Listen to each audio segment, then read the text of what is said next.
विज्ञान विषय का बेसिक कंसेप्ट शुरू करने जा रहे हैं। और ये कंसेप्ट ऐसा टॉपिक है जो कक्षा 6 से लेकर 10 तक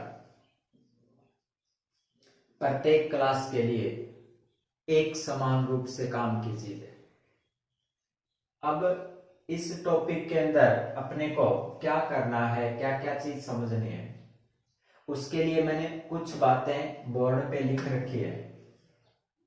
आपको अगर दिख रहा हो तो बोर्ड पे मैंने परमाणु क्रमांक, तत्व के नाम और प्रतीक ऐसी कुछ बातें लिखी है।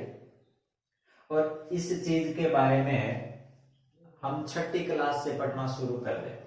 जो भी बातें मैंने लिख रखी है वो 6ठी क्लास से पढ़ना शुरू कर देते हैं और 6ठी क्लास से ये काम आनी शुरू हो जाती है। और 6ठी के बाद हर क्लास में इनका काम होता है केमिस्ट्री में, और ये 6ठी क्लास में हम इनको क्रम से याद करते हैं। तो ये मैंने कुछ परमाणु क्रमांक लिखे हैं, कुछ तत्व लिखे हैं, 1 से लेकर 10 तक लिखे हैं। तो 1 से लेकर 10 तक तत्व के नाम है, परमाणु क्रमांक है और प्रतीक लिखे हुए।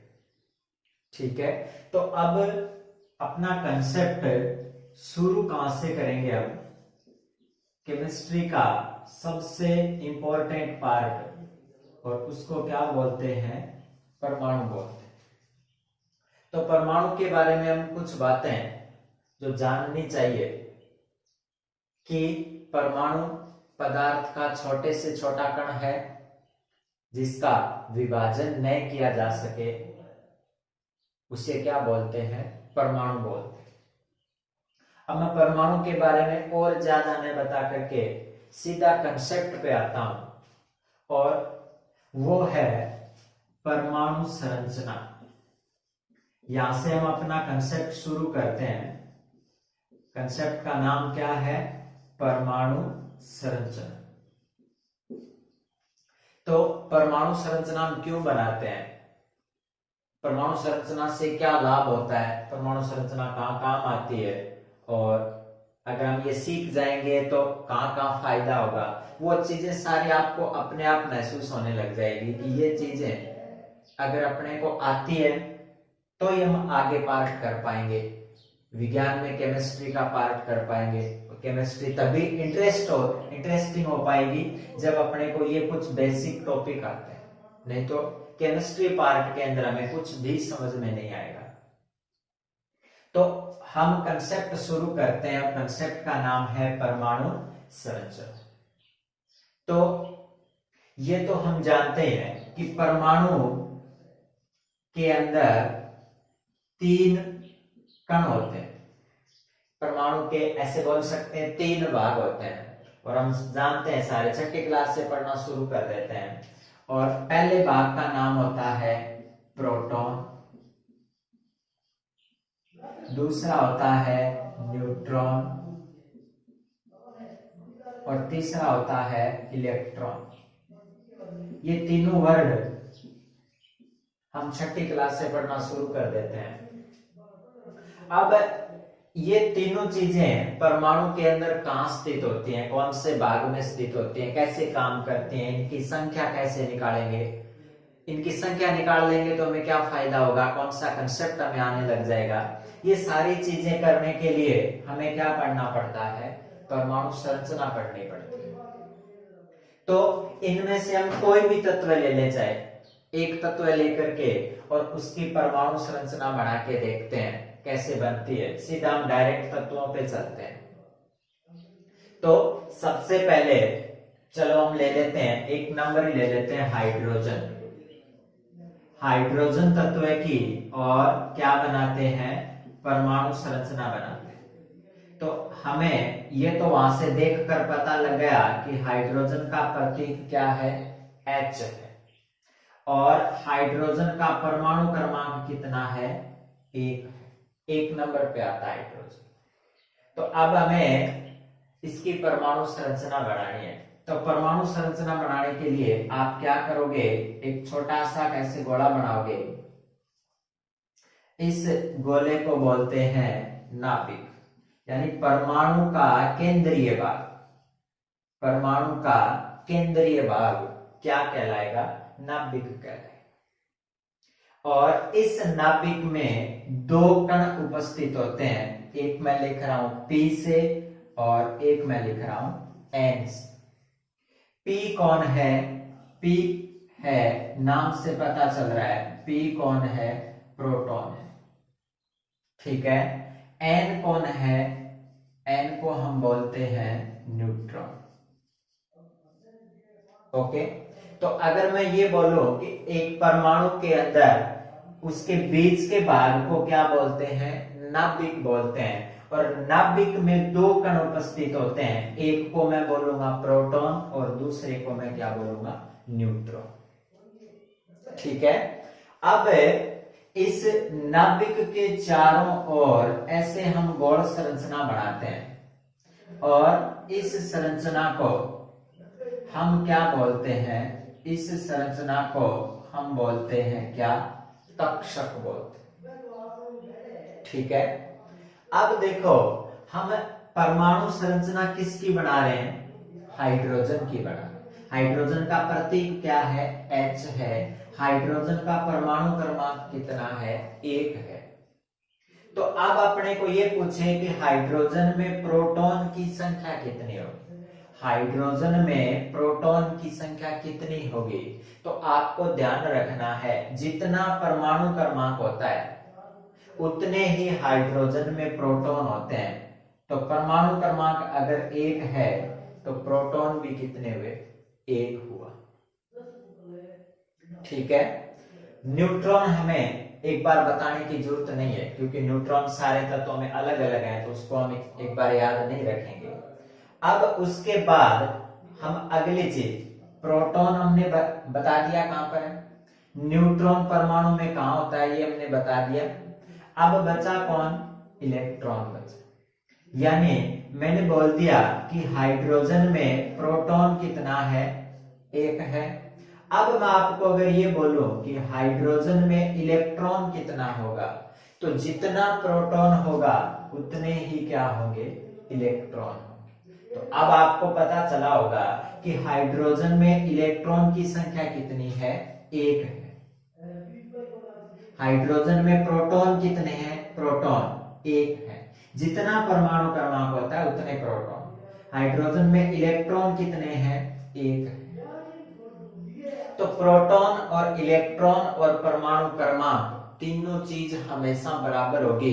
ये चीज आपको हमेशा याद रखनी है, गांठ बांध लो इस बात की। अब ये तो हमें पता चल गया कि हाइड्रोजन में इलेक्ट्रॉन 1 होता है, लेकिन ये इलेक्ट्रॉन रहता कहाँ है?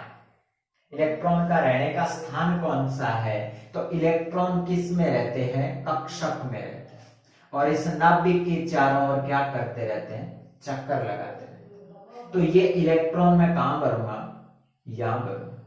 ये मैंने क्या भर दिया? इलेक्ट्रॉन। इसके ऊपर ये जो मैं चिन्ह लगा रहा हूं, ये माइनस का चिन्ह लगा रहा हूं। यानी इलेक्ट्रॉन पर कौन सा आवेश होता है? ऋण आवेश। इलेक्ट्रॉन पर हमेशा ध्यान रखना ऋणावेश लगाना है, नेगेटिव चार्ज लगाना है। और प्रोटॉन पे आपको कौन सा चार्ज लगाना है? धनावेश। P for positive, P for proton. तो प्रोटॉन पे धनावेश होगा, इलेक्ट्रॉन पे ऋणावेश, और न्यूट्रॉन पे कोई भी आवेश नहीं होगा, आवेश रहित राशि होगी, आवेश रहित कण होगा। तो यहां तक आपको पता चला कि हाइड्रोजन में प्रोटॉन कितने हैं, इलेक्ट्रॉन कितने हैं, प्रोटॉन कहां भरे जाते हैं, इलेक्ट्रॉन कहां भरे जाते हैं। ये इलेक्ट्रॉन हमने भर दिया एक, और ये हाइड्रोजन में नाभिक के चारों ओर क्या कर रहा है? चक्कर लगा रहा है। अब यहां तक तो ये बात क्लियर हो गई। अब मैं आपको ये बोलूं कि यहां 1 लिखा हुआ है और यहां भी मैंने क्या लिख दिया? 1 लिख दिया। ऐसी किताब में आपको लिखी हुई मिलेगी चीजें, तो उस कैसे पहचान करोगे कि ये क्या चीज है और ये क्या चीज है? तो इसको तो बोलते हैं परमाणु क्रमांक। क्या बोलूंगा? परमाणु क्रमांक, ठीक है। और इसको मैं क्या बोलूंगा, इसको बोलते हैं द्रव्यमान संख्या।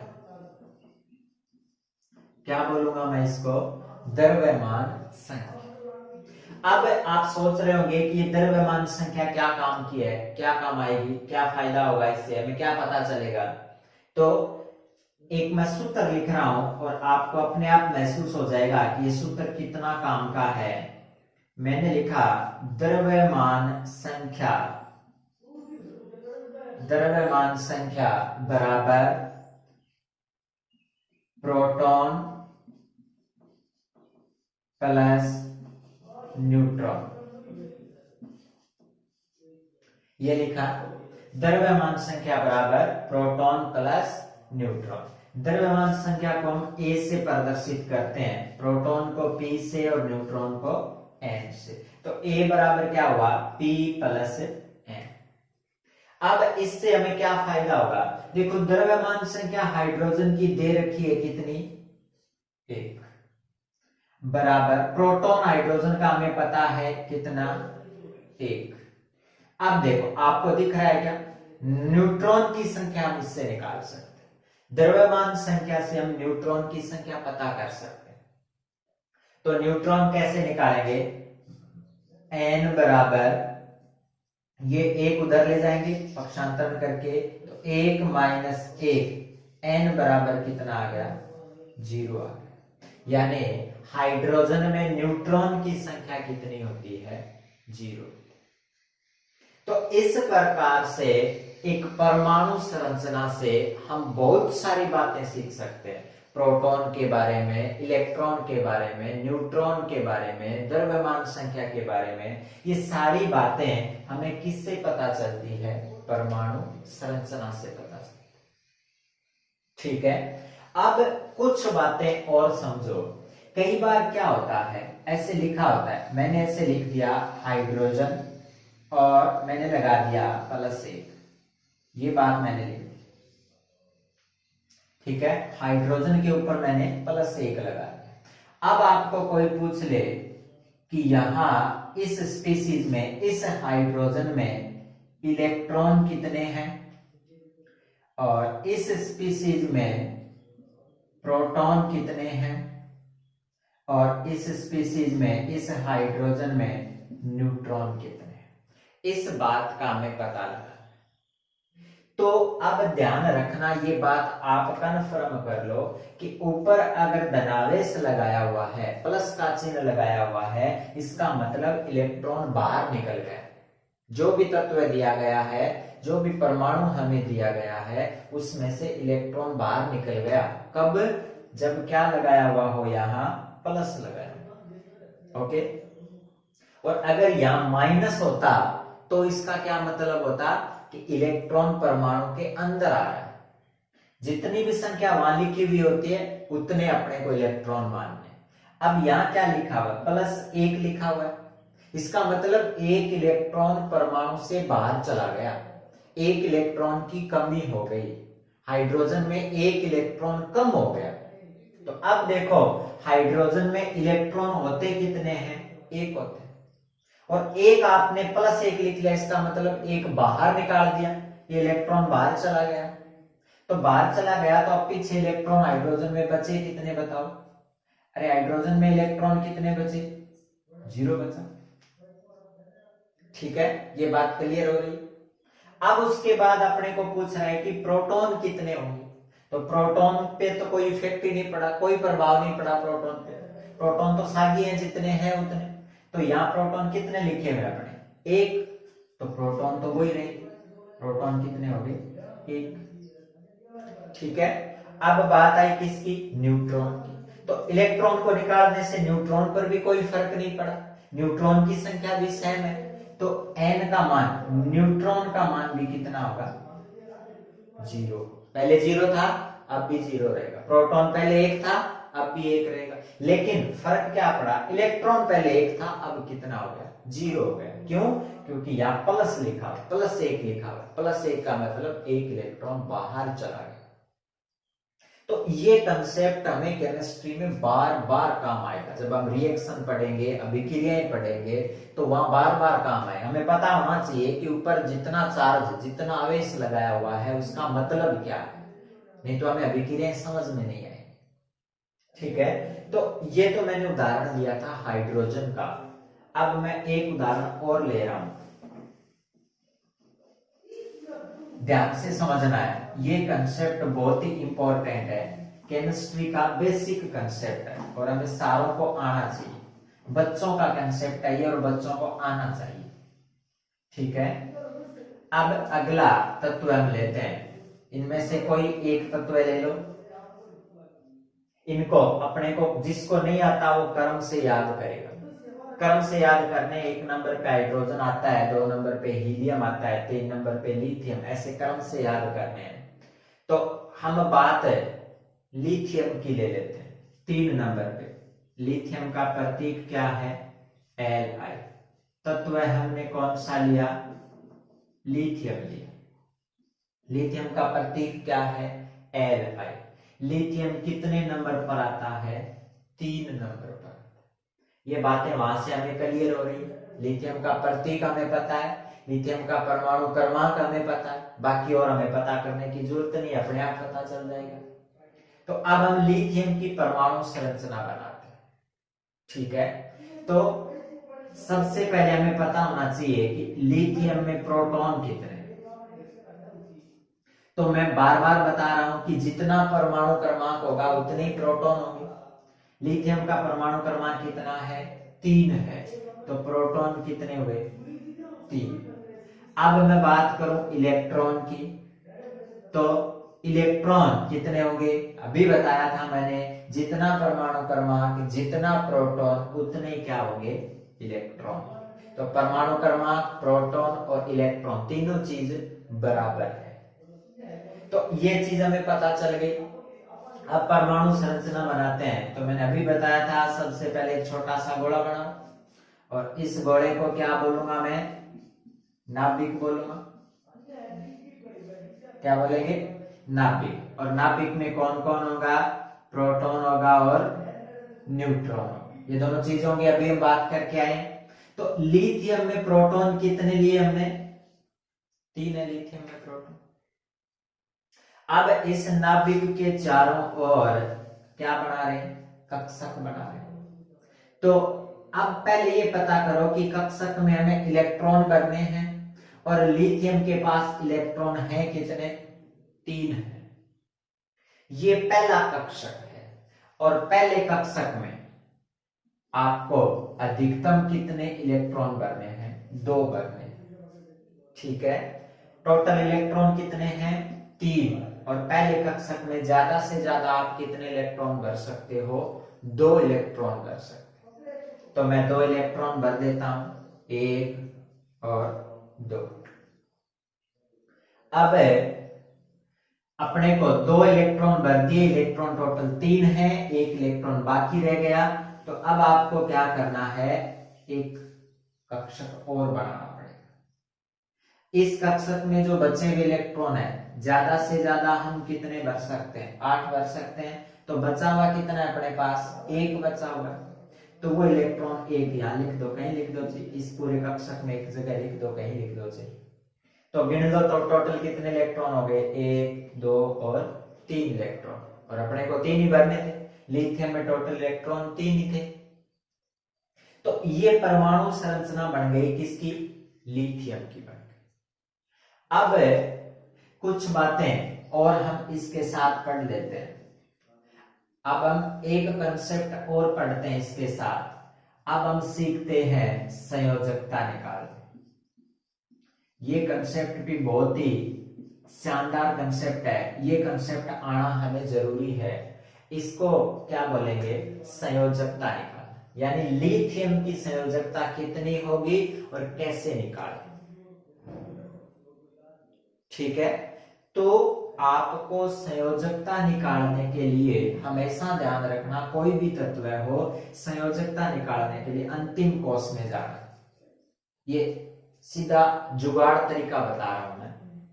तो आपको अंतिम कोष में जाना है। अंतिम कोष में जाने के बाद ये देखिए कि इलेक्ट्रॉन कितने हैं। अब यहां अंतिम कोष में इलेक्ट्रॉन कितने हैं, 1 है।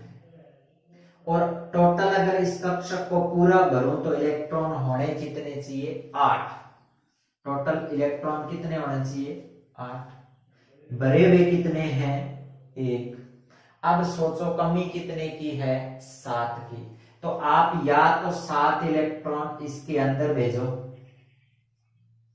और या 1 इलेक्ट्रॉन को बाहर निकाल दो। 2 काम कर सकते हो। अगर 7 अंदर भेज दोगे 8 पूरे हो जाएंगे, 1 इलेक्ट्रॉन बाहर निकाल दोगे तो ये कक्षक खत्म हो जाएगा। तो अब यहां देखो, कम ऊर्जा वाला काम, सरल काम कौन सा है, 7 अंदर लाना सरल है या 1 इलेक्ट्रॉन को बाहर निकालना सरल है। 1 इलेक्ट्रॉन को बाहर निकालना सरल है। जब आप इलेक्ट्रॉन को बाहर निकाल रहे हो, इलेक्ट्रॉन को बाहर निकाल रहे हो तो चिन्ह किसका लगाना है, प्लस का। और जब आप इलेक्ट्रॉन को अंदर ले जा रहे हो, इलेक्ट्रॉन को अंदर ले जा रहे हो तो चिन्ह किसका लगाना है, माइनस का लगाना है। यहां लिथियम में आप बताओ मुझे, इलेक्ट्रॉन अंदर ले जा रहे हो या इलेक्ट्रॉन को बाहर ले जा रहे हो, इलेक्ट्रॉन को बाहर ले जा रहे हो तो चिन्ह किसका आएगा, प्लस का आएगा। तो पहले मैं चिन्ह लगाता हूं प्लस का, ठीक है। अब आप ये देखो कि इलेक्ट्रॉन बाहर कितने गए, 1 इलेक्ट्रॉन बाहर गया, तो वो संख्या यहां लिख दो। देखो अपने आप आ गई, संयोजकता आ गई किसकी, लिथियम की, कितनी, प्लस 1। ठीक है। तो इस प्रकार से परमाणु संरचना को देखकर हम किस चीज का पता लगा सकते हैं, संयोजकता का पता लगा सकते हैं।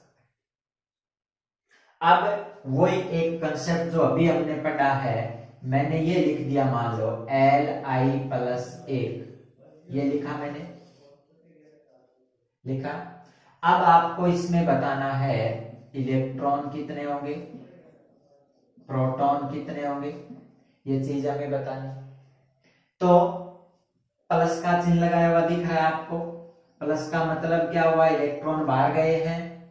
अगर मैंने 1 लगाया है इसका मतलब कितने इलेक्ट्रॉन बाहर गए हैं, 1 बाहर गया है। अगर आपने ये इलेक्ट्रॉन एक ये वाला बाहर निकाल दिया तो पीछे इलेक्ट्रॉन कितने बचे, 2 बचे।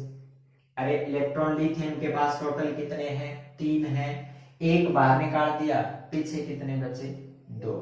तो यहां लिथियम +1 के पास इलेक्ट्रॉन कितने हुए, 2। अब बात आती है किसकी, प्रोटॉन। प्रोटॉन तो हमने छेड़ा ही नहीं, प्रोटॉन तो पहले जितने थे उतने ही रहेंगे। तो लिथियम के पास प्रोटॉन कितने हैं, 3 है। तो मैंने यहां कितना लिख दिया, 3 लिख दिया, ठीक है। अब अगर न्यूट्रॉन की संख्या निकालनी है तो इसके लिए हमें द्रव्यमान संख्या चाहिए। मान लो मैंने द्रव्यमान संख्या कितनी लिख दी, 7, अंदाज से लिख रहा हूं मैं, कोई फिक्स नहीं है। तो द्रव्यमान संख्या किससे प्रदर्शित करते हैं, ए से। ए बराबर क्या होता है, P + N होता है। ए कितना है, 7, P कितना है, 3 और N हमें निकालना है। तो N बराबर क्या करेंगे, 7 - 3, तो N बराबर कितना बचा, 4। तो न्यूट्रॉन की संख्या कितनी आ गई, 4। तो इस प्रकार से परमाणु संरचना से हम कोई भी तत्व में प्रोटॉन ज्ञात कर सकते हैं, इलेक्ट्रॉन ज्ञात कर सकते हैं, न्यूट्रॉन ज्ञात कर सकते हैं, संयोजकता ज्ञात कर सकते हैं। ये सारी चीजें हम परमाणु संरचना से ज्ञात कर सकते हैं। अब हमें एक उदाहरण और लेना है।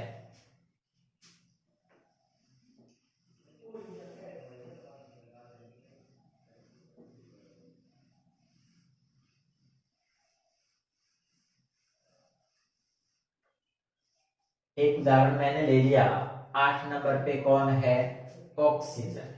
ये ले ली मैंने, उदाहरण लिया मैंने कौन सा, ऑक्सीजन। ऑक्सीजन का प्रतीक क्या है, O।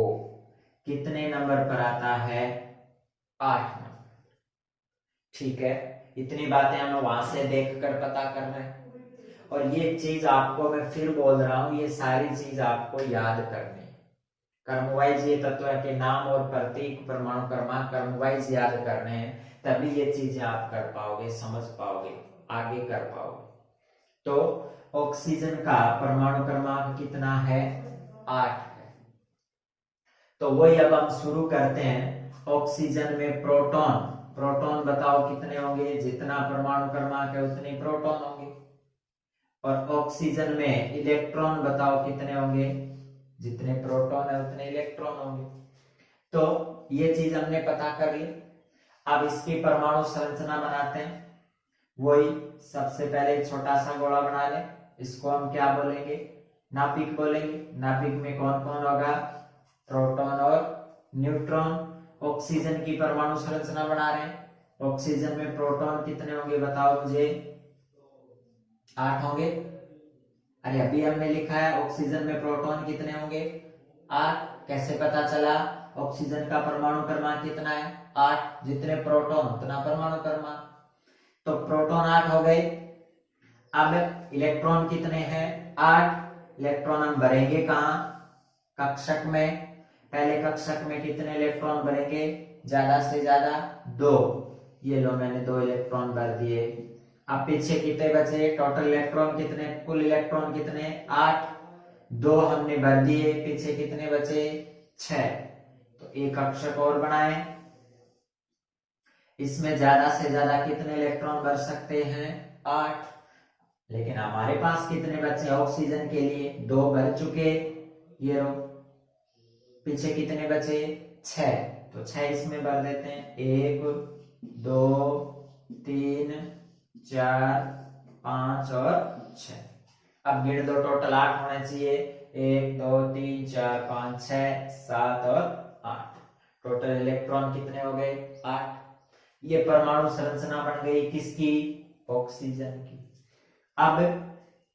अब हमें क्या करना है? इसकी क्या निकालनी है? संयोजकता निकाल। ठीक है। तो संयोजकता निकालने के लिए मैंने अभी बोला था कौन से कक्षक में जाना है? अंतिम कक्षक में जाना है। और अंतिम कक्षक में जाकर देखो कितने इलेक्ट्रॉन हैं? 6। अंतिम कक्षक में इलेक्ट्रॉन होने कितने चाहिए? 8। ये अष्टक का नियम। तो अगर 8 इलेक्ट्रॉन हमें पूरे करने हैं तो क्या करना पड़ेगा? या तो 2 इलेक्ट्रॉन अंदर लेके आओ, या फिर 6 इलेक्ट्रॉन क्या कर दो? बाहर निकाल दो। अब ऊर्जा के हिसाब से सरल कौन सा होगा? 2 इलेक्ट्रॉन को अंदर लाओ, छोटी संख्या वो सरल होगा। 2 इलेक्ट्रॉन को अंदर लाना सरल होगा। इलेक्ट्रॉन आप अंदर ला रहे हो तो चिन्ह किसका लगाओगे? माइनस का, ऋणावेश लगाओगे। इलेक्ट्रॉन अंदर ला रहे हो, इलेक्ट्रॉन उधार ले रहे हो, ऋण दे रहे हो इलेक्ट्रॉनों का, तो ऋणावेश लगेगा, माइनस का चिन्ह लगेगा। कितने इलेक्ट्रॉन अंदर ला रहे हो आप? अरे इलेक्ट्रॉन अंदर कितने ला रहे हो? 2। तो मैंने यहां 2 लिख दिया। तो ऑक्सीजन की संयोजकता कितनी बन गई? -2 बन गई। संयोजकता आ गई ऑक्सीजन की। अरे आ गई। किससे आई? परमाणु संरचना से। अब अगर मैं कुछ चीजें और देखूं, यहां मैंने यहां लिखा O-2, ये लिखा। अरे लिखा। अब O-2 में मैं आपको ये पूछूं प्रोटॉन कितने होंगे? पहले मैं लिख देता हूं इलेक्ट्रॉन कितने होंगे, प्रोटॉन कितने होंगे, ये बात मैं पूछ रहा हूं। तो इलेक्ट्रॉन देखो चिन्ह किसका है? माइनस का। माइनस का चिन्ह है, इसका मतलब इलेक्ट्रॉन अंदर आए हैं। कितना लिखा हुआ है? 2। यानी इसका मतलब क्या हुआ? 2 इलेक्ट्रॉन परमाणु के अंदर आ गए। पहले इलेक्ट्रॉन थे कितने ऑक्सीजन में? 8। अब 2 अंदर और आ गए तो टोटल इलेक्ट्रॉन कितने हो गए? 8 और 2 10। तो O-2 के पास, O-2 के पास कितने इलेक्ट्रॉन है? 10 इलेक्ट्रॉन। समझ रहे हो बात को? और प्रोटॉन की मैं बात करूं तो प्रोटॉन को तो हमने हिलाया ही नहीं है, जितने थे उतने ही रहेंगे। तो प्रोटॉन कितने हैं? 8। कोई दिक्कत नहीं। अब ये चीज अगर ऐसे होती तो O-1 होता तो इलेक्ट्रॉन और प्रोटॉन कितने कितने होते हैं, O माइनस 1 है। देखो चिन्ह माइनस का है, इलेक्ट्रॉन अंदर आया है, कितना लिखा हुआ है यहाँ, 1। तो 1 इलेक्ट्रॉन परमाणु के अंदर आ गया। पहले से कितने इलेक्ट्रॉन हैं, 8। 1 अंदर आ गया, तो अब इलेक्ट्रॉन कितने हो गए, 9 हो गए। ठीक है, बात समझ में आ रही। प्रोटॉन कितने होंगे, प्रोटॉन तो पहले जितने थे उतने होंगे, उसको तो हिलाया नहीं हमने, तो प्रोटॉन की संख्या कितनी होगी, 8 होगी। ये बात समझ रहे हो क्या, ये बात बहुत ज्यादा काम की है, ये बात आपको समझ में आनी चाहिए। अब अगर ये चीज मैं ऐसे लिखूं, ध्यान से समझना, ये चीज मैं ऐसे लिख दूं, O+2, O+2 लिखा मैंने, तो अब बताओ क्या होगा, इलेक्ट्रॉन कितने होंगे और प्रोटॉन कितने होंगे, वही चिन्ह किसका है, प्लस का। प्लस का चिन्ह है तो इलेक्ट्रॉन बाहर गए, इलेक्ट्रॉन का त्याग हुआ है, इलेक्ट्रॉन डोनेट किए, दान में दिए, धनी हो गया। अरे दान में कौन देता है, जो धनी होता है वही तो दान में देता है। धन, धन का मतलब प्लस का चिन्ह, धनावेश। तो कितने इलेक्ट्रॉन दान में दिए, 2। पहले कितने थे इसके पास, 8, 2 दान में दे दिए, पीछे कितने बचे, 6। तो O+ के पास कितने इलेक्ट्रॉन होंगे, 6 होंगे। और प्रोटॉन कितने होंगे बताओ, प्रोटॉन तो उतने ही होंगे जितने पहले थे, कितने होंगे, 8। ठीक है, अगर मैं यहां 16 लिख दूं तो ये द्रव्यमान संख्या होगी 16। अब न्यूट्रॉन की संख्या ज्ञात कर सकते हैं, कैसे, हमारे पास है A बराबर P+N, द्रव्यमान संख्या का सूत्र है। A कितना हुआ, 16 बराबर P कितना है, 8 प्लस N। तो N बराबर कैसे करेंगे, 16 माइनस 8, तो N बराबर 16 में से 8 गए, कितने बचे, 8। ठीक है, तो इस प्रकार से हमें परमाणु संरचना ज्ञात करनी, परमाणु संरचना से ये सारा फंडा हम क्लियर कर सकते हैं, और ये फंडा हम आगे कंसेप्ट पढ़ेंगे तो ये फंडा हम काम लेंगे, तो ये चीज अपने को ध्यान में होनी चाहिए। ठीक है, तो अब आपको क्या करना है, घर पे होमवर्क के रूप में क्या करना है वो सुन लो। सभी को अपनी कॉपी में होमवर्क करना है और चेक करवाना है। चेक कैसे कराओगे, इमेज भेज के, फोटो खींच के मोबाइल से। तो सबसे पहले कॉपी में क्या करोगे, सबसे पहले कॉपी में क्या करोगे, 1 से 30 तक, 1 से 30 तक क्या लिखोगे, परमाणु क्रमांक लिखोगे। अब आप पूछेंगे सर कि 1 से 30 तक कहां से लिखेंगे, आपने तो 10 तक ही लिखाया है, आगे हम कैसे लिखेंगे। आपके पास विज्ञान की किताब पड़ी है, उस किताब में लिखे हुए, सारों के पास विज्ञान की किताब में लिखे हुए ढूंढना आपको है, कहाँ मिलेगा वो आपकी जिम्मेदारी है। 1 से 30 तक परमाणु क्रमांक कॉपी में लिखे हुए होने चाहिए सारे बच्चों, और कल की दिनांक में 1 से 10 तक परमाणु क्रमांक सारे याद कर लें। फिर हम आगे 1 से 20 तक करेंगे, उसमें कंसेप्ट लगाएंगे, संयोजकता निकालेंगे, परमाणु, प्रोटॉन, इलेक्ट्रॉन देखेंगे, ये सारा कंसेप्ट उनमें देखेंगे।